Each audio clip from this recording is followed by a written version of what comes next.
At Wimbledon, you have to wear white, but Ben Shelton is anything but vanilla. After advancing to the Australian Open quarterfinals earlier this year, the Gainesville native has maintained his flair for the dramatic in his first visit to the All-England club. Shelton and Taro Daniel had their first-round match suspended on Tuesday. As we pick it up, the former Gators' two-set lead is gone, and at 3-2 in the fifth set, nice little backhand volley there. He goes on to take a 4-2 lead. Now, Shelton a point away from 5-2. And from the you have to be good to be lucky department, as he is slipping, Shelton gets his racket on that return, and it's a winner. Like he planned, of course, the 2022 NCAA champion. So say, what do you want from me? And serving at 5-3, Shelton clinches it. 6-4, 6-3, 3-6, 4-6, 6-3. Had it all the way, right? He'll face Laszlo Djere Thursday afternoon. Trinity Thomas is done competing as a Florida Gator, but the gymnastics legend isn't through at UF or with competing in general. Thomas spoke on Wednesday about pursuing an Olympic berth next summer in Paris. And to accomplish that, she won't even have to train outside of Gainesville. Thomas can get some work done while serving as a student assistant coach on Jenny Rowland's staff, all the while studying for her second master's. Now that's an all-around. Florida's career leader in event titles, a three-time SEC Gymnast of the Year, and NCAA co-record holder with 28 perfect tens, is full of gratitude. Jenny's the best. So they're all amazing. They balance each other out so well as a coaching staff. I've obviously worked with them for 5 years now as a gymnast, and now I get to do another year taking another step towards elite. So I'm super excited. I chose to stay because they are so incredible, and I get to be in my master's program. I get to help coach the team, and I get to train myself. So it's honestly what could be better. About a year away from U.S. Olympic trials, June 27th to 30th in Minneapolis.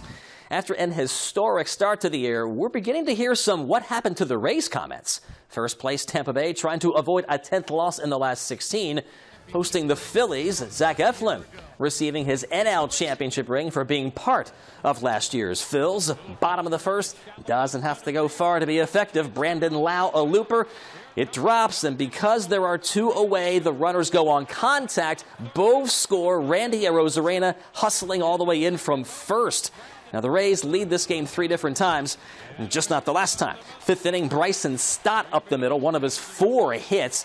That puts Philadelphia on top 5-4. And an inning after that, Nick Castellanos, Feliz Cumpleaños. The Rays give up 17 hits in this one. They lose their 4th in a row. Your finals 8-4. Wild finish between the Cards and Marlins. Former Gator A.J. Puck in to protect an 8-7 Miami lead in the 9th. And he cannot. Jordan Walker. That would have gone out of a lot of parks, including Yellowstone. St. Louis grabs a 9-8 lead, but it's not over. The Marlins put 2 aboard in the bottom of the 9th. 1 away, Joey Wendell up facing Jordan Hicks. And that old belief that if you make the pitcher throw it to first, he'll make a mistake. Well, Hicks certainly does. Garrett Hampson and Yuli Gurriel score the tying and winning runs. Do you believe this finish? Take another look. Hicks double clutches and throws it somewhere outside the 305. The Marlins win for the 14th time in their last 20, 10-9. And Major League Baseball announces that Pete Alonso will face the Mariners' Julio Rodriguez to begin Monday's Home Run Derby in Seattle. Alonso owns 2 Home Run Derby championships, but he'll have a score to settle in this one after Rodriguez knocked him out in last year's semis. Kevin Wells, TV 20 Sports. At Florida, regular season wins are nice, but you put on that orange and blue for a chance to appear in the College World Series, and the Gators have a shot to get to Omaha for the 13th time. Florida welcomes SEC rival South Carolina for the best-of-3 Super Regionals beginning Friday at 6. Now, the Gators qualified by winning 3 straight elimination games in the regional round for the first time in 25 years, and they're hoping to stay hot. I mentioned regular season play for good reason. South Carolina happens to be the only squad that swept Florida during SEC action. But the Gators are motivated by the prospect of advancement and not the rematch. I made it very clear to our team that this is not about redemption, about the weekend that we had and all that stuff. That's just all nonsense. We just got to play our brand of baseball and play our best, and hopefully the outcome is what we want. But that series, whether we had gone up there and won or not, has no bearing on the outcome of this weekend. We know where their weaknesses are, so I think it definitely has its advantages. I mean, then again, they've seen me throw, so they know what my stuff looks like. It's a really big advantage to be able to play a Super Regional at home. Now, South Carolina remains college baseball's most recent repeat champion, having won it all in 2010 and 11. But it's been 11 years since the Gamecocks have been back to Omaha. Mark Kingston scooped up 10 transfers in hopes of changing all that, and it's worked out well. South Carolina outscored its regional competition by 30 runs across 3 games. James Hicks starts game 1 after tossing 4 innings in relief against the Gators in that prior series. Definitely is motivating knowing that this is a very storied program and a program that's been here before. But really, it's just a team that doesn't want to be done yet. Coach Kingston's really positive all the time, and I think he did a really good job with all the transfers and all the new guys that we have this year, just being embraced by the whole program and just setting a positive tone. Brandon Sproat will counter for the Gators in the opener. First pitch at 6 o'clock. Game 2, a 3 p.m. start in the Saturday afternoon sun, and they haven't determined a Game 3 time or a broadcast outlet if needed. Game 2 of the best-of-3 Women's College World Series Finals. Chance for #1 Oklahoma to clinch a three-peat facing FSU. 2 on, 1 out for the Seminoles in the third. Deep shot to center. Jada Coleman brings this one back with the jaws of life. OU gets out of the inning unscathed. They score the most, give up the fewest. Pretty tough to beat, huh?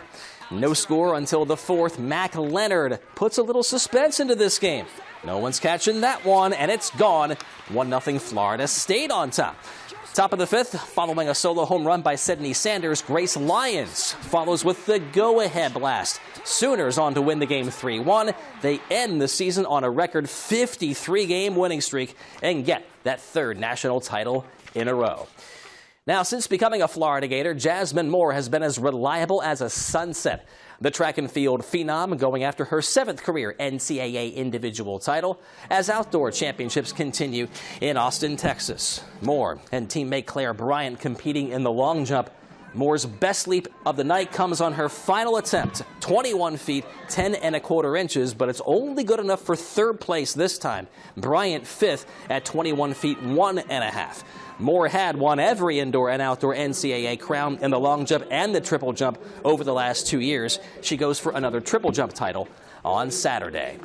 The Stanley Cup Finals shifting to South Florida. The Panthers trailing the Golden Knights 2-0. Second period, Vegas power play. Jack Eichel deadly pass to Jonathan Marchessault. The best sniper on that team gives the Golden Knights a 2-1 lead. So Florida in need of a late spark, and they get it. Matthew Tkachuk, he's been big goal after big goal all postseason. That one hit the camera, 2:13 to go, and the Panthers sent it to OT. In overtime, it only takes the Panthers 4.5 minutes to strike. Carter Verhaeghe, you bet. And Florida gets the win it needed. 3-2 is the final. The Panthers' first ever Stanley Cup Finals win.